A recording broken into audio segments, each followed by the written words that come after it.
The world keeps getting better when women make it a habit to fix each other's crowns and exclusively focus on picking up the broken pieces in the lives of other women. With great passion for women, children, and marriages, your hosts, Ntwatwa Evelyn, bring you the irresistible Woman to Woman reality talk show. Feel free to subscribe and hit the notification bell for more about this eventful and exciting show. Woman to Woman reality talk show. Wow, welcome back to Woman reality talk show where we have a heart-to-heart embracing womanhood. I am so excited to have you again on the show. Oh, you're welcome. My name is Evelyn Ntwatwa, and with me is LadyBezo, the lady of ladies. More about yourself, Bezo. Well, what can I say? I love people. I'm a people person. Probably that's why I'm actually in media. And that is why I do the things that I actually do. I love talking to people. I love encouraging people. I think that's my gift, by the way. One of the gifts that I actually have is you can never be discouraged and be around me.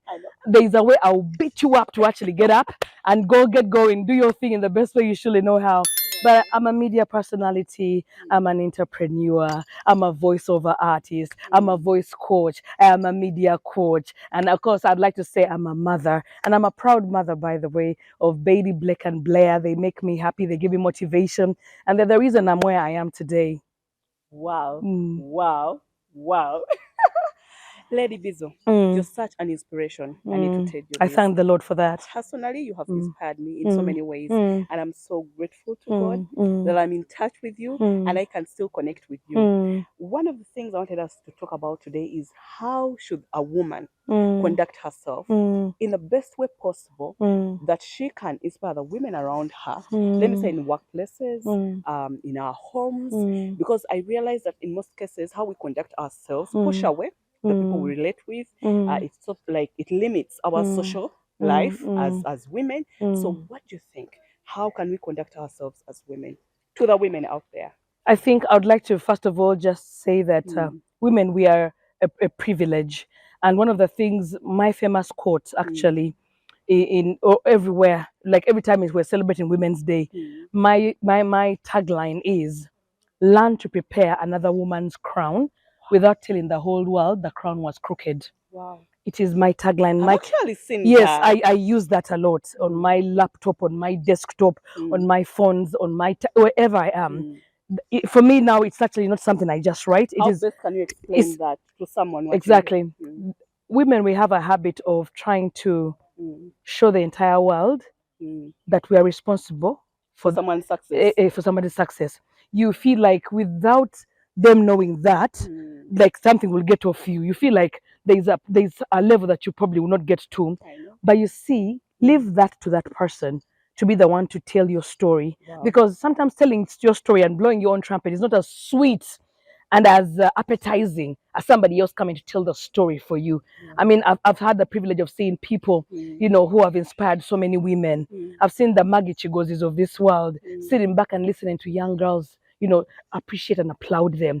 I've seen, you know, like so many women. I have so many of them in my head, and some of them are mainly pastors' wives. I've seen people talk about. I rarely see Pastor Jessica Kayanja begin to say, "Singer since the singer bizotari watch." I know. If it were for me, I wouldn't probably have that particular person doing that particular kind line of business. I mean, I rarely see, but I see and I hear lots of stories of how that particular woman has blessed so many women. If you reverse that cycle, it feels nice when people are talking about you. When you don't have to go around introducing yourself, people introduce you because of the things that you've done and what you've contributed in their lives. That is the way life is supposed to be. So my quote of learn to fix another woman's crown without telling the whole world it was crooked, in a way is to like learn to see your fellow woman struggle and you have the ability to help her without telling people it was because of you, that is why they made it. Or because of you, that's why they are smart. Because of you, that's why they have nice hair. Because that's why they have nice jewelry. Because that's why they actually have nice clothes. You can sit back and just be proud of your creature. You just go like, that's my creation and I'm proud. And that is you on the inside because that is what you're supposed to actually be doing. I feel like as mothers, we need to nurture people. So me, I'm going to go, everything that a woman should be is motherly. A mother is someone who sees you getting wicked, doing all the ugliest things, and still she'll go out there and say, this is my son. I gave birth to him 10 years ago. He's bright. He's hard work, even when she knows you are not. She's the kind of woman that, mothers have a way, they cover you. And I feel like women, we are called to cover not just fellow women, but even the men. I've seen so many supervisors who are women, and they'll come and tell you next time, nkwayo. But for that, because naturally as a woman, it's a bit not right for you to be the person to say, Mumugobe, agende. I feel like we are the ones supposed to actually be giving people another chance, because God has given us so many chances. When I count how many times I've gone under the Caesar, like, for me, that is like, God would have just said, oh, your mom, no, again. So, when as women, naturally, we are supposed to not only nurture, we're supposed to cover and extend grace. Naturally, some women extend grace without even getting it from anywhere. Even if their parents, even if their parents don't extend grace to them, naturally they'll extend grace. I'm privileged to work with women who have been through that genocide. There are some stories you hear, and then in your mind you're like, she has no reason to love. She has no reason to help. She should be just shrewd and aggressive and everything. But I've also seen those women, because there's always another side of the coin. And I feel like that other side of the coin is extending grace. As a woman, you're supposed to extend grace, even to people who hate on you. Because in the workplace, women don't connect with fellow women at all. Like, even when even when you feel like there's a connection, it is probably a forced connection. It is only at a point where somebody will want to connect with you when you're lower than them. But the moment they see you, there is a series called The Other Black Girl. That series is very nice for every woman to watch. Why? This black girl is in a white company or organization, and she's the only black girl. She's been there for like 12 years. 1, 2, 3, 4, 5, 6, 7, 8, 9, 10, 11, 12 years. Then a black girl is given a job after those 12 years. And in her mind, she's like, whew, I have a sister. Finally. Imagine being in a neighborhood whereby you're the only black person in that neighborhood. Then you hear that 6 houses away, there is a black family that has come. Hey, you run.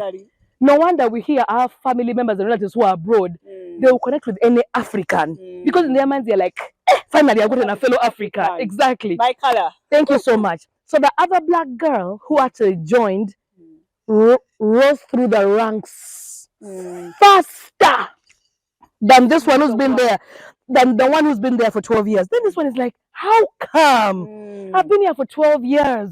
How can this other black girl who's just joined the organization or company come and she's going up the ranks faster? And by going up the ranks, meaning there's less conversation, there's less going out together, there's less, chit-chatting and everything. I'm busy, I cannot come, I have this to do, I have a meeting, I'm going abroad, we have oh my God, she's like all over the place. This black girl had 2 choices to make. To either hate on her and go like, or to, no matter how busy, I am not letting you go. You are my gift from heaven. How can I just say because you've gone through the ranks, I should let you go? So there's those 2 sides. And I pray that we'll be the kinds of people that choose to see the good in others, not the bad in others. We have a habit of focusing on the bad to make ourselves feel good. You're like, hey, catch it up. Yeah, let's also go through it and realize, hey. So there's that thing whereby you feel like you want the other person to come down to your level. But when God blesses someone and they go up, it is your responsibility to actually make sure you try as much as you can to go up with them gracefully, without bad mouthing them, without character assassination. That is something that is happening where workplaces where there's so many women, they assassinate your character instantly. Before you know it, someone is saying good things about you and it's going, sure, husband snatcher. And you're like, sweetheart, let your friend shine. Don't be the one that is actually out there to spread out the bad things about me. Let what I've done, because you see, when you do something, it's like sowing seed in the ground that I've sowed beans. Those same beans are not going to turn into beef. No way. Those same beans are going to come back. Then people go like, nah, yeah, she was doing well. Along the way, Paul actually realized, hey, that is not your place. It will never be your place to go around bad mouthing and character assassinating people. If someone is shining, let them shine. In fact, polish them even smart and in a nice way, like seamlessly polish them. Be the one that says nice things, even when they know their ugly past or their. Your responsibility is to cover, to nurture, to grow with that person, to build that person, to attach yourself to that person, and then see the best in everyone. Of course, we are in a world where seeing the best in people is really hard. Even that person makes it hard for you to see the best in them because they are coming from bad to worst to wicked to wild to ugly. You know those people that come into an area and everyone like comes and sits on your table and everyone leaves the table because people have had enough. They've been tested, they've been tried, and they've been left found wanting because they speak so badly. They are not people of integrity. They are not loyal. You can't trust them to actually get to know about you. I mean, but you need to be the kind of person that says, "I'm the kind of person that feels like I'm blessed to be alive." So me, that's alone, without even all these other things, just the gift of life. I don't want to see anyone being excluded because they are sick, because they are widowed, because they are broke, because they are not as privileged, because they didn't go to the same schools we went through. I associate myself with those people. And I remember one day, a pastor of mine in church one day actually said, "Why does Bezo like hanging around with church rebels?" And I'm in my mind, I'm like, who is a church rebel? And what qualifies them to be church rebels? And what qualifies you to be a church what? The opposite. Like, yes, I'm assigning myself with rebels, the ones you think are rebels. But you see, those same people that are rebels are the ones who have got me where I am. Wow. But those people, someone will actually come and tell you, if you didn't believe in me and connect me to this particular person, I would never have been where I am. I like it when there's a story being said by someone who was ridiculed in society, and then there's a bit of my name there. Like, hey, my goodness. At a time when I didn't even know how to speak well, she gave me an interview. At a time when I didn't even know if I could actually even become something, she was willing to believe in me. Sometimes just believing in someone could actually get them a dream job. Could actually get them started on a particular project. Just believing in someone could actually make them feel like, you know what? I have a guy that I know that came to actually learn radio. And I remember telling him very well, you might not be good at radio, but you're good at hosting events. Because those two are different. Like I normally tell people, just because you're on TV doesn't mean you're supposed to be on radio. Yeah, because radio is hard. What makes radio hard is that there's no one seeing you. So you don't even know. You're like at your fool talking to yourself.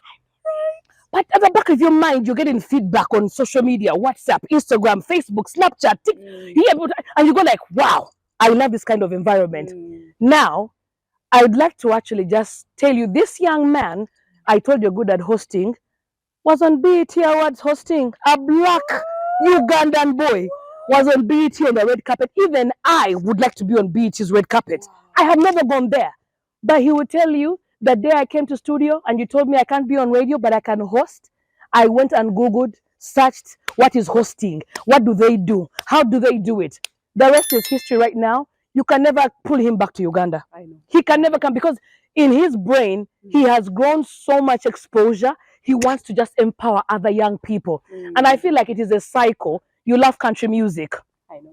And there's a song called Chain of Love. Yes. Chain of Love teaches you that when I do a good act for you, Eve, you will do for Diane will do for another. Exactly. But where did it start from? From you. Yes, from one person. So while you're actually showing grace to someone, that same person is extending grace to somebody else, and then that person sends grace to somebody else. I've seen workers who mishandle their children, and then their bosses go like, "Omwana watu mwagala mutuwe." We don't want to see you in this circus of being back and forth in police, or because you're always mistreating the child. I feel like we should be the ones that actually stand out to shine. Like for me, I would like to use the word shining. Shine each other's crowns, and it's a hard pepper. It's a very hard pepper because the same person you're shining is gonna badmouth you. This same person you're shining is actually gonna backbite you. This same person could actually make you lose everything you've worked so hard for. That same person. But keep realizing this one thing. What goes round, didn't come back over. It didn't come back square. It didn't come back triangle. It comes back round, baby. So the same things you're actually doing today, think about the fact that, do I want to reap these things in the near future? If you don't like the harvest, don't sow the seed. Purely simple. Wow. Wow. Wow. This is so amazing. And I will wrap up with only one word. as we do all that, women, can we help others to cross? Yes. Be Wow. that woman that will help another woman to cross. Thank you so much, our viewers, for watching. And Bezo, thank you so much You're for welcome. being on the show. What an honor. So, What an honor. my pleasure. Amen. Thank you so much. Keep watching and don't forget to subscribe, like, and comment. We'll be ready to hear your comments. Until next time. Bye-bye. Woman to Woman Reality Talk Show. Feel free to subscribe and hit the notification bell for more about this eventful and exciting show. Woman to Woman Reality Talk Show. You're welcome.